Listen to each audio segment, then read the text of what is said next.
নেতাজি সুভাষচন্দ্র বসুর বাল্যবন্ধু শ্রী দিলীপ কুমার রায়ের স্মৃতিকথা আমার বন্ধু সুভাষ, পর্ব 15।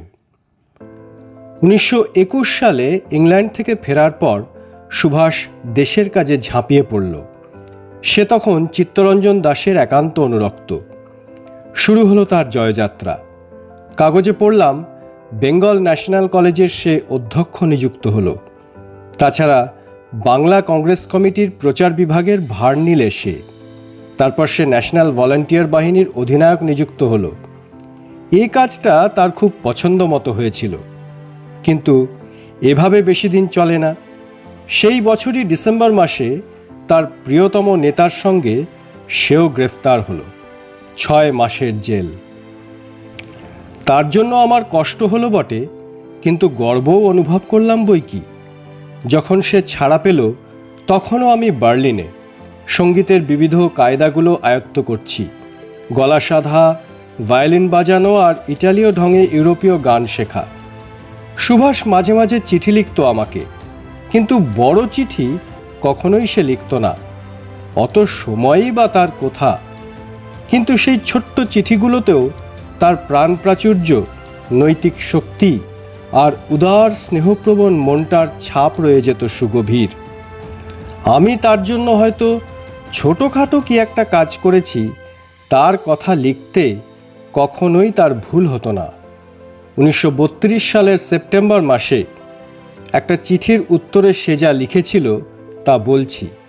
এর থেকে বোঝা যাবে ছোটোখাটো একটু কাজের জন্য সে কীরকম কৃতজ্ঞতা প্রকাশ করত।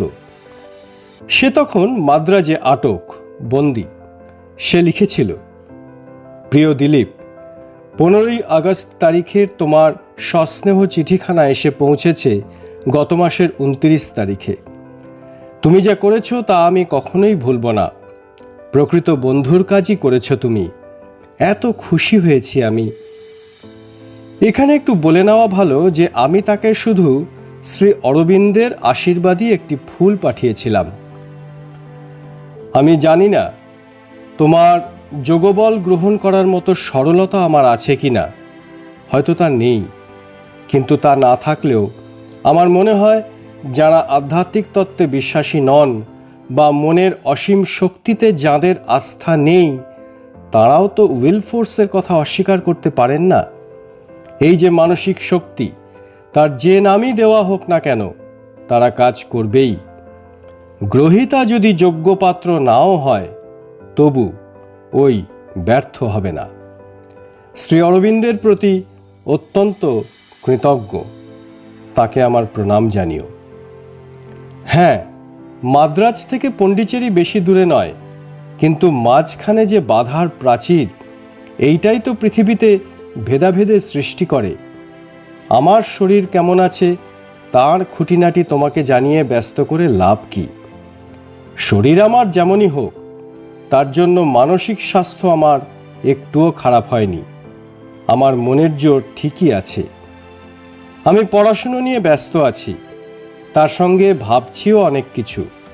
মাঝে মাঝে মনে হয় আমি যেন অন্ধকারে হাতড়ে বেড়াচ্ছি। কিন্তু যতক্ষণ আমার আন্তরিকতার অভাব হবে না, ততক্ষণ তো আমি অন্যায় করতে পারি না।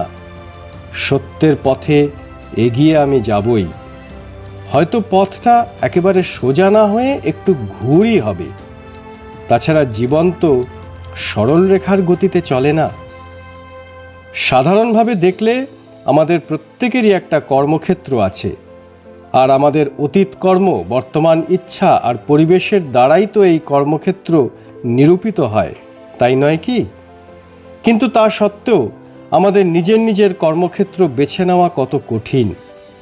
এই কর্মক্ষেত্রই আমাদের স্বভাব বা ধর্মের বহিঃপ্রকাশ।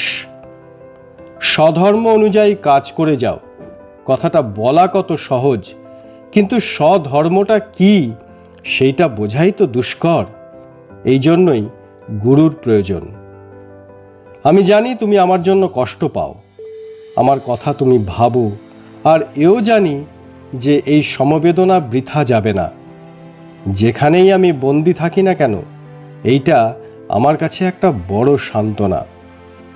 শ্রী অরবিন্দের কর্মে আমি অত্যন্ত শ্রদ্ধাবান। কী কথা ব্যবহার করলে ঠিক বোঝাতে পারবো বুঝতে পারছি না। বেশি কিছু বললে হয়তো সামাজিকতা হয়ে পড়বে। প্রীতি নিও, তোমার স্নেহমুগ্ধ সুভাষ।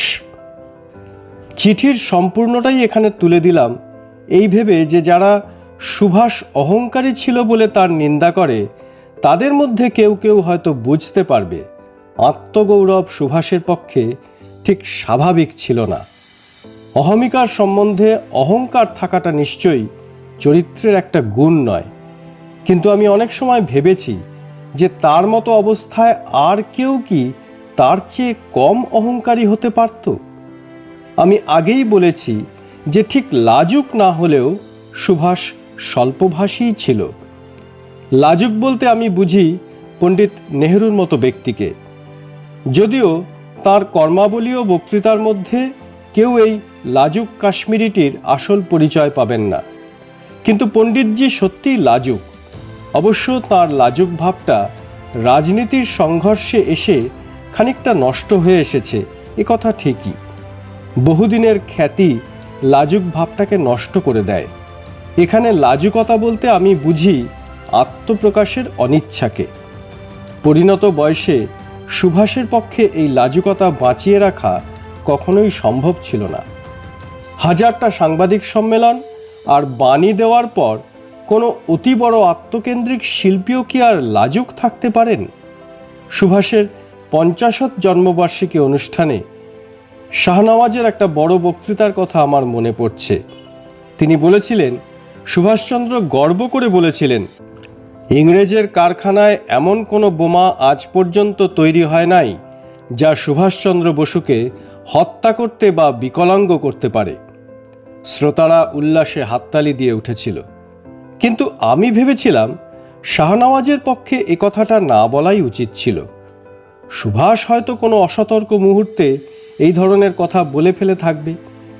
যে সুভাষকে আমি চিনি সে সুভাষ সামান্য একটু প্রশংসাতেও কিশোরী মেয়ের মতো লজ্জায় লাল হয়ে উঠত। শাহনওয়াজের এই নেতাজি সুভাষকে দত্ত কি তার প্রিয়তম বন্ধু বলে ভালোবাসতে পারত? একজন চিন্তাশীল লেখক লিখেছিলেন, খ্যাতি মানুষের স্বাভাবিক মানসিক অবস্থার একটা পরিবর্তন আনিয়া দেয়।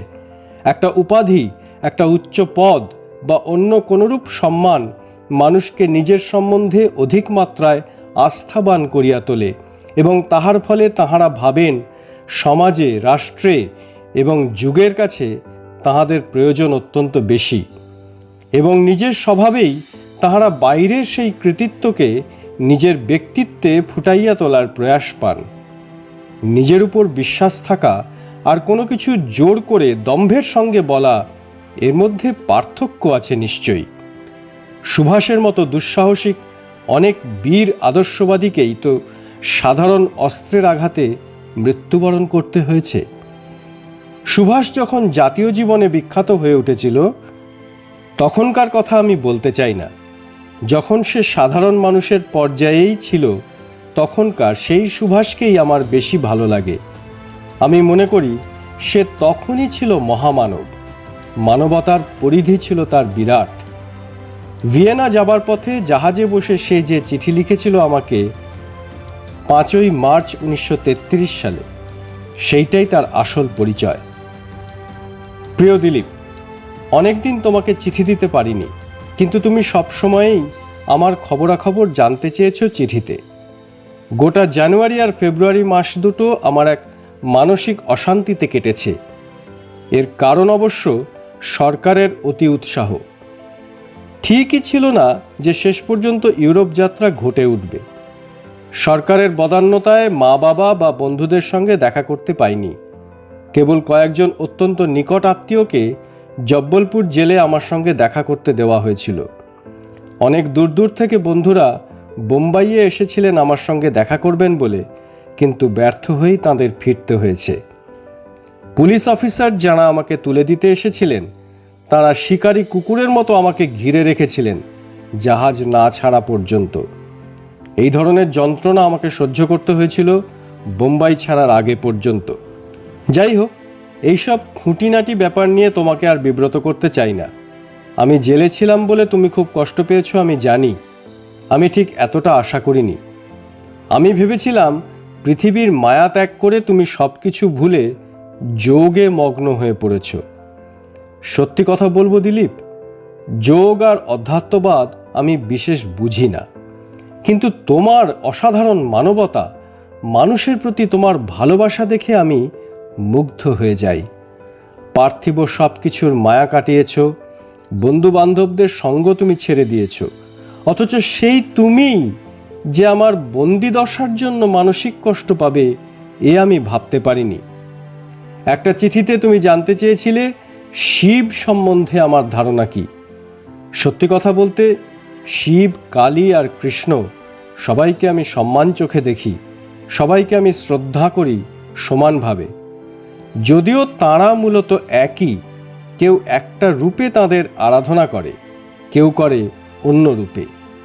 আমি দেখেছি আমার মনের ভাব সবসময় একই রকম থাকে না। মনের ভাব পরিবর্তনের সঙ্গে সঙ্গে আমার দেবতার রূপ বদলায়। এই তিনটে রূপের মধ্যে আমার দ্বন্দ্ব লাগে শিব আর শক্তির মধ্যে। পরমযোগী শিবের রূপ আমাকে মুগ্ধ করে, আবার কালীর মাতৃমূর্তিও আমার ভালো লাগে। তুমি জানো, সম্প্রতি প্রায় 4-5 বছর যাবৎ আমি মন্ত্রশক্তিতে বিশ্বাস করি। এর আগে সাধারণ বিচারবাদী যুক্তিতে আমি মনে করতাম মন্ত্র এক একটা প্রতীক মাত্র, শুধু মনঃসংযোগের সহায়তা করে। কিন্তু তান্ত্রিক দর্শন পড়ে আমার বিশ্বাস হয়েছে যে কতকগুলি মন্ত্রের সত্যই শক্তি আছে। এক এক মানসিক অবস্থার পক্ষে এক একটা বিশেষ মন্ত্রের প্রয়োজন। তারপর থেকে আমি বুঝতে চেষ্টা করেছি আমার মানসিক অবস্থাটা ঠিক কী রকম, কোন ধরনের মন্ত্র আমার পক্ষে কার্যকরী হবে। কিন্তু আজ পর্যন্ত তা পেরে উঠিনি, কারণ আমার মানসিক অবস্থা অনবরতই পাল্টায়। কখনো আমি শৈব, কখনো শাক্ত, আবার কখনো বা বৈষ্ণব। আমার মনে হয় এই কারণেই গুরুর প্রয়োজন, কারণ যিনি যোগ্য গুরু তিনি আমাদের সম্বন্ধে আমাদের নিজেদের চেয়েও বেশি বুঝতে পারেন। তিনি হয়তো তৎক্ষণাৎ বলে দিতে পারেন কার পক্ষে কোন মন্ত্র উপযোগী, কার পক্ষে কোন পন্থা শ্রেষ্ঠ। এবার বৈষয়িক বিষয়ে ফেরা যাক।